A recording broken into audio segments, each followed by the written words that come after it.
What's going on, guys? It's Nick from Surfcast in the Island, back at you with another video. Today's topic of discussion is actually going to be something I've never actually done yet, but it's going to be pretty much live instructional demo of me teaching you guys how to properly fish a bucktail.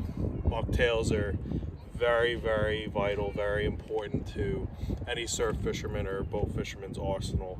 This is going to be mostly a surf talk, obviously like all of my other videos. So the thing that's special about bucktails is they could do a little bit of everything.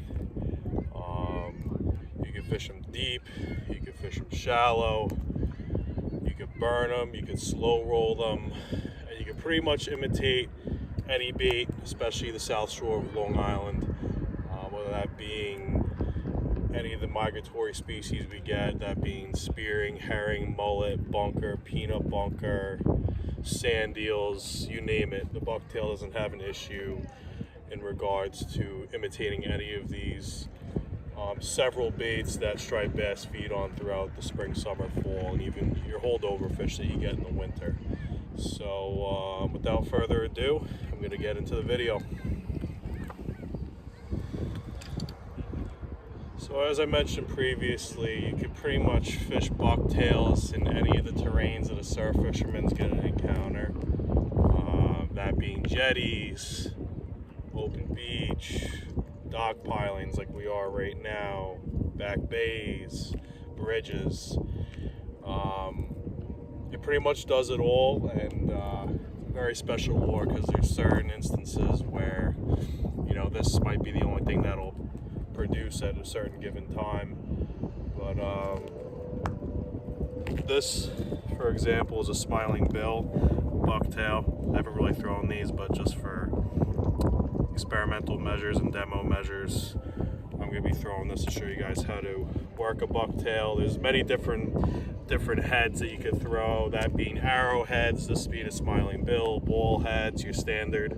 But this is an Andros smiling bill. Very, very good bucktail for certain instances, although I much prefer a ball head, but that's for another discussion. But the one downside to a bucktail is that it can be inhibited by wind, especially if you get a very windy day, especially on like an open beach, South Shore area. So hair density becomes very, very important. You know, if you have a heavy onshore wind, you really want to downsize maybe on hair density. Cuts the wind a little better, a lot less wind resistance, so on and so forth. But without further ado, I like to wet my bucktails before I cast them. It really condenses the hair as opposed to having dry hair, which really tends to catch the wind a little more. So I'm just going to dip it quick. Now that the hackles are pretty straightened out, you're pretty much good to go and cast. This is a fat cow jig strip for who anyone's curious. This is a fork tail in white. This is pretty much my bread and butter and what I use. So without further ado, let's cast it. When casting any lure for that matter, I tend to leave about a foot to foot and a half between the barrel swivel knot, whatever you use, and the tip of the rod. Kind of maximizes casting distance, but here we go.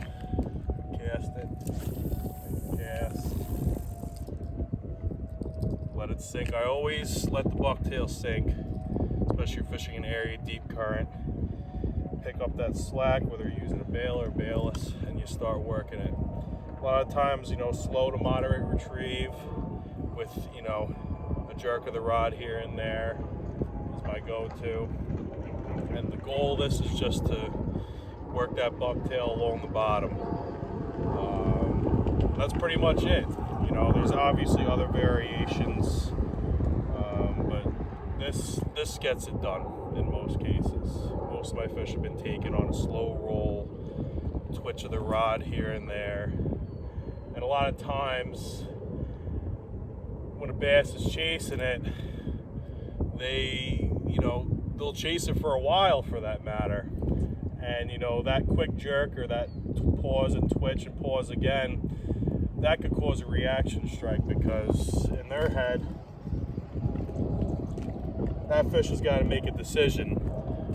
It's a fight or flight mentality. Striped bass and fish as a whole, they don't think in the sense of using logic. They just know what's right and what's wrong and what's been presented to them in nature. So if something doesn't look right or it's not being presented the way that they perceive their prey will react and behavior wise, they're not going to go for it. So your job as a surf fisherman with any lure is to really, you know, match the hatch. Lots of twitches, pauses, maybe speed up. You know, give it a little bit of a variance, and you know, you'll be surprised, because one thing will work over another in some instances. But I'll give it another cast.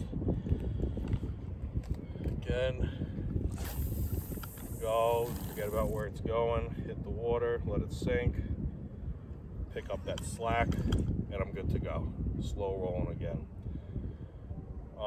Sweeps work pretty good too. I tend to sweep when you're fishing like a narrow body of water with heavy current channeling through it.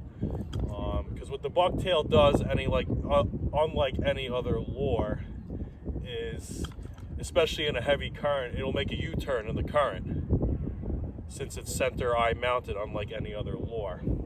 And if you could do that in front of a bass or any fish, game fish for that matter, you'll catch it most of the time, if not all the time. But like I said, I'd say the one place where bucktails really excel over any other lure, because under any other circumstance, with the exception of maybe a bottle plug or something like that, it's the only lure that can really get down in hard moving water. These are structure oriented fish you're targeting, remember. And these things are built for heavy current based. You know, if you look at the anatomy of a striped bass, they have big shoulders, a broad broom tail. They could sit in that current and they could just wait. And, you know, if you're sweeping that bucktail up off the bottom, you know, chances are you put it in front of the right rock or the right, you know, slack between a structure, you have a really good shot at catching something. I know it's not the purpose of this video, but you know, it's a pretty nice day out. I also wanted to get out because I actually just had this rod built. Shout out to Cal Harbor, Mark McGowan, as well as Phil McGowan, for really hooking it up with this Lamiglas GSB 1081L Custom. I love this rod. I have the store-bought one, but I really wanted to get something custom. I haven't really built the rod myself, and just from handling this literally for the first time, I couldn't be happier with the quality. So if you guys are looking for a rod to be built, go check them out. They're in Northport. I believe they also have a shop in Huntington. Don't want to get too off topic, but yeah, that pretty much covers the bucktail. You know, make adjustments too. If you're not getting bit, maybe a little less hair, maybe downsize on a weight. Instead of using 1 ounce, maybe go down to a 3/4 ounce. But the principle remains the same as, you know, how you're going to be working this lure. Like I said, my two go-tos are slow and steady, slow rolling it off the bottom with the, you know, twitch every now and then, pick up that slack, twitch, pick up that slack every couple turns in the handle. Or if you're fishing a really heavy current oriented area, cast up tide about 1 o'clock and let it sweep to, you know, 10, 11 o'clock, maybe even 9 o'clock, and repeat the process, and you'll be really surprised. These two techniques are deadly. This pretty much concludes this tutorial video. I hope you guys enjoyed it. If you want to see more of these, please request more. Like, comment, hit that subscribe button. I really appreciate it. I appreciate all you guys who are supporting my channel and growing it to where it is now. But until then, I appreciate it. Have a nice day and Happy New Year.